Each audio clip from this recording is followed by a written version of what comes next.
Thanks for joining us. You've tuned in to ARIRANG News. It's Tuesday, October 11th here in Korea. Live from Seoul, I'm Han Da-eun. The South Korean government has just laid out new measures in order to crack down on increasing illegal Chinese fishing in Korean waters, some of which threaten the safety of the Korean Coast Guard. The measures, which are the strongest ever to be implemented, will allow maritime police officers to use weapons during clampdowns. Let's hear more from our Hwang Ho-jun, who's standing by at the news center. Ho-jun, give us the details. Dan, the Korean government is vowing to get extra tough on illegal Chinese fishing and will allow Coast Guard officers to use weapons for the first time.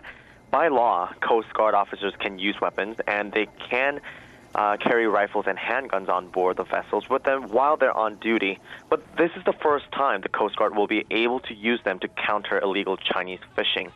So until now, Coast Guards didn't actively use personal arms and equipment such as rifles and handguns. So last week, in a confrontation between a Chinese fishing vessel and a Korean Coast Guard vessel that eventually led to the sinking of the Korean vessel, the Korean officers did use their weapons, but they only fired off shots in the air to intimidate the trespassers. By law, the Coast Guard is also able to seize vessels that are trespassing in Korean waters.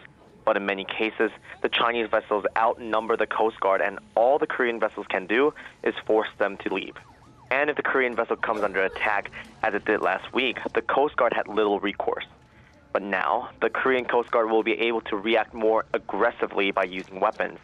They will also be permitted to launch cannon fire and ram into the offending vessel.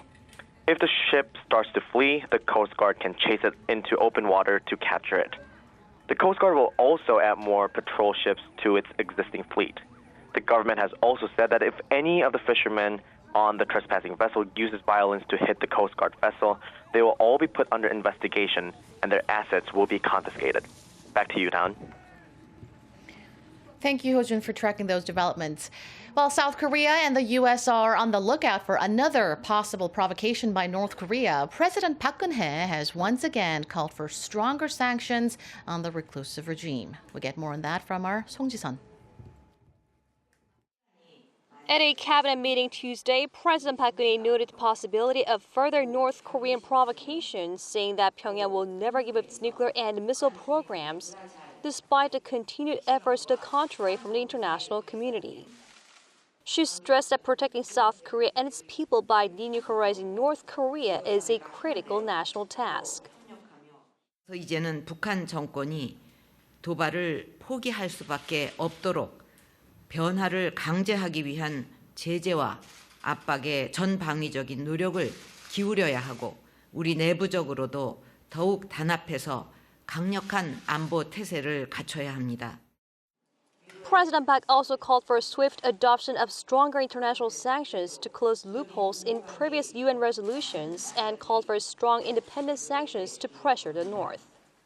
핵 개발을 멈추지 않으면 보다 강력한 제재가 가해지는 것은 물론 국제사회 대 북한의 구도가 더욱 확고해져서 최소한의 외교적 관계도 어려워질 것이라는 점을 분명히 인식시켜야 합니다. President Park also noted that influx of defectors could be a precursor to unification and that the successful settlement of the defectors could give hope to people in the North suffering from tyranny. 관계부처들은 긴밀하게 협업해서 탈북민 정착을 위한 제도를 재점검하고 자유와 인권을 찾아 올 북한 주민들을 충분히 수용할 수 있는 체계와 역량을 조속히 갖춰 나가기를 바랍니다. Saying that time is running out, President Park also called on lawmakers to prioritize the nation's security and join forces to change North Korea for the country's future. Song Ji-sun, ARIRANG News. Many experts had speculated another provocation by North Korea on Monday, which marked the foundation day of the state's ruling Workers' Party. But instead, the regime spent the day holding small celebrations across the country. For more on why the regime might have opted for a quiet day, we turn to Connie Kim. North Korea kept celebrations fairly muted on Monday as it marked the 71st anniversary of the founding of its Workers' Party. The North state-run Korean Central News Agency said celebratory performances were held in Pyongyang and some provincial areas. The news agency also reported North Korea's ceremonial head of state Kim Yong-nam watched a performance at a theater in the capital, but there was no word on how leader Kim Jong-un marked the anniversary. The regime's newspaper, the Nodong Sinmun, offered similar coverage, emphasizing Kim Jong-un's one-man leadership and the regime's main policy priority of strengthening its military. Prevailing expectations of the North launching a missile or conducting another nuclear test did not materialize. Regarding its decision to lay low, experts say North Korea is still engaged in restoration efforts following its worst flooding in decades, and is probably waiting for the outcome of the talks at the UN Security Council on the regime's September 9th nuclear test. However, the threat of another provocation lingers. Most North Korea watchers believe a nuclear test or long-range missile launch could come sometime before the next month's U.S. presidential election to increase Pyongyang's leverage with Washington. Connie Kim, ARIRANG News. Looks like Donald Trump has some serious work to do with just 4 weeks remaining before the U.S. presidential election. In the latest NBC Wall Street Journal poll taken after the release of a 2005 video of him making sexually aggressive comments about women, Trump is trailing Hillary Clinton by 14 points in a heads-up race.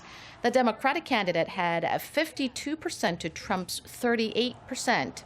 Meanwhile, Republican House Speaker Paul Ryan said he was sickened by what he heard Trump say in the video, announcing that he will not defend the billionaire businessman anymore. He says he will spend the next month protecting his party's congressional majorities instead. And that's all from now. From me, thank you for watching. Business Daily is next.